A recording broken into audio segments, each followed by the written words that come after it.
And now, aviation weather around Alaska. Hi there, I'm National Weather Service Meteorologist Peter Chan with your Alaska Aviation Weather Outlook on this Monday, March 24th, 2025. And to kind of set the stage as to where things are going as of this Monday late morning, we have an area of low pressure southeast of Kodiak Island. There's going to be another impulse rotate up out of the North Pacific into the Gulf, and that'll bring a renewed round of some mountain snows, higher elevation snows in through the Panhandle as we go through Tuesday. And then back to the west, we have this front that was a gale force front, at least as of this Monday. It will continue to weaken as it comes eastward across the Aleutians as we go into Tuesday, but nevertheless, there'll be a band of IFR conditions along that. We expect IFR conditions along the Panhandle, the northern Panhandle, where we have higher elevations. Up along the Haines-Klondike highways, there will likely be some accumulating snows. Widespread MVFR conditions along the Gulf up into the Copper River Basin. We do have a band of IFR conditions expected Tuesday morning on those southeastward facing slopes of the west arm of the Alaska Range that include Merrill and Lake Clark passes on up to Rainy Pass. And going into Tuesday afternoon, we still have IFR conditions, especially intercoastal mountains up against British Columbia in the southeast and areas near and east of Yakutat. Again, mid-upper level elevations of those mountains picking up additional snowfall. We have a band of IFR conditions associated with that weakening front out across the central and pushing into the eastern Aleutians. Along the Arctic coast, there could be a little bit of MVFR conditions, kind of some Arctic haze. The blowing snow situation coming down, winds will not be as strong as what they were. And then for Wednesday morning, some IFR conditions, northern Panhandle, especially as you get up there toward Chilkoot and White Pass and the mountains outside of Yakutat Bay. Pockets like Thompson Pass and down in the eastern Kenai. The mountains there could have some localized IFR conditions. We have a band of shrinking IFR conditions from near and just west of St. Matthew and the Pribilovs. And then on Wednesday afternoon, we expect to be less in the way of activity in the sense that still low in the Gulf, still some showers along certain areas of the Gulf, especially here eastern Kenai to north end of Kodiak Island around Kodiak City. These areas here could still see a few showers and IFR conditions, and then a more general MVFR situation across the Alaska Range into just the north and west of there, as well as through the Copper River Basin. Some MVFR in the southern Panhandle, and then out here along the Beaufort Sea coast especially, and then again much of the Bering and the Aleutians. So passes on Tuesday, Anaktuvik Pass up there in the east central Brooks Range, VFR, as will Adigan Pass be VFR. As we drop down on that west arm of the Alaska Range, Lake Clark, Merrill passes, we expect IFR in the morning giving way to MVFR conditions. Rainy Pass also IFR becoming MVFR. Windy, try to hang on to generally VFR conditions during the day on Tuesday. Can't rule out there could be a period of MVFR conditions just given the proximity, especially to the west-southwest of Windy Pass.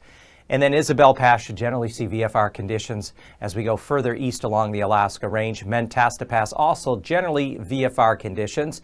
As we drop down into the Copper River Basin, MVFR will be a bit more prevalent and should hold at Tanita Pass. Portage Pass, generally MVFR conditions are expected there throughout the day. Tuesday, though, the west entrance will likely become VFR midday and afternoon. And then up there in the northern portion of the Panhandle at Chilkoot and White Passes, we expect IFR conditions to hold. And there still could be some additional light snow in that area with lower ceilings and some lower visibilities. So freezing levels, we've had a cold air mass, Arctic air. Remember, we've had this stationary front over the western portion of the mainland. That front is breaking down. It had periods of light to occasionally moderate snow since late last week, but that's diminished quite a bit. The cold air is pushed all the way southward across the eastern Aleutians and the Alaska Peninsula. So looking at freezing levels aloft, they do come up gradually, 2,000 feet over the Gulf, 4,000 feet height of Kauai, and then 6,000 feet plus there back toward Vancouver Island, but we don't have a really strong system to really kind of amplify that. And overall, just a cool air mass resides over much of the state, especially the mainland. So icing potential with this next little batch of moisture coming northward across the panhandle on Tuesday. We do expect to see the potential for some moderate icing in those precipitation, those clouds that are bearing precipitation.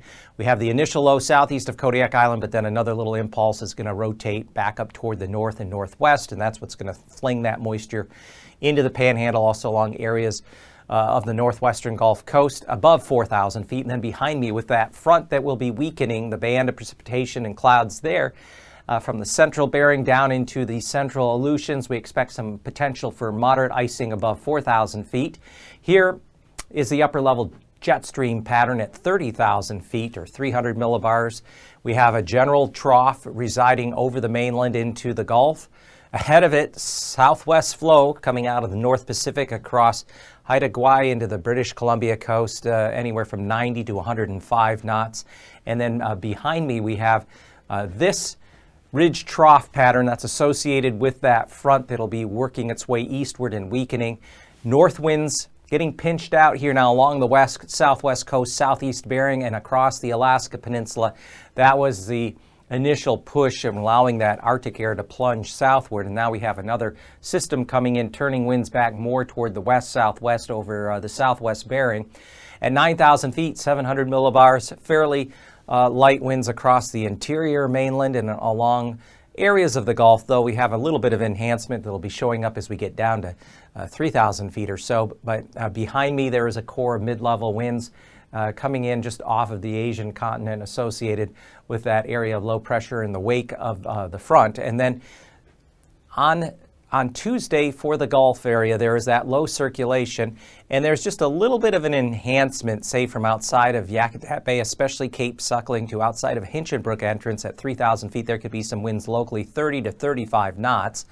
And then as we look back behind me, here's the low circulation up there, Kamchatka, eastern Russia, and here's that core. The mid-level winds I just showed you, 40 to 50 knots down here pushing in through the far western Aleutians. Here's this dissipating front. Still has some decent winds along and aloft at 3,000 feet on the order of 40 to as high as 50, 55 knots here in the northwest part of the Bering and on up toward eastern Russia. So the threat of turbulence on Tuesday, we'll find some areas of moderate turbulence along the outer panhandle coast, along the northeast, or I should say the eastern Gulf. And then out here toward Cape Suckling and Hinchinbrook entrance, there could be some moderate turbulence. Also an area off of Anchor Point in the middle Cook Inlet. So in these areas, generally surface to 5,000 feet, the turbulence. And then as we pull back across the Aleutians, that front, as it comes eastward, it is weakening, but it does have a little stronger winds associated with it. So there could be some moderate turbulence for the lower portion of the Alaska Peninsula back into the central Aleutians. And then again, back out here toward the far western Aleutians, especially Shemya, Attu, that area there could have some moderate turbulence as well, surface to 3,000 feet on Tuesday.